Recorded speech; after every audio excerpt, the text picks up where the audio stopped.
Kalau you masih percaya orang kaya sebab kerja kuat je, you dah kena main dengan sistem.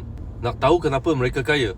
Sebab mereka tahu 5 benda yang orang biasa tak nampak. Pertama, mereka faham duit datang dari nilai, bukan masa. Orang biasa tukar masa untuk gaji. Orang kaya cipta nilai, cipta sistem, dan duit datang tanpa perlu hadap jam. Kedua, mereka belajar tentang duit lebih awal dari kita. Bukan belajar kat sekolah, tapi dari rumah, circle, pengalaman.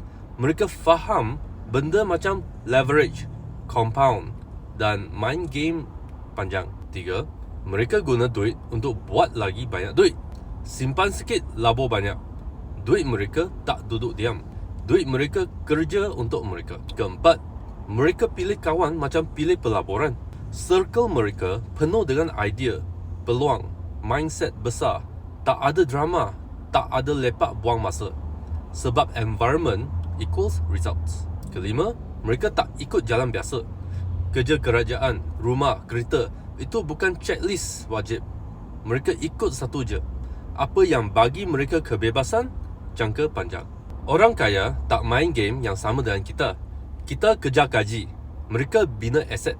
Kita kerja untuk duit, mereka buat duit kerja untuk mereka. Nak ubah hidup, jangan tiru gaya hidup mereka.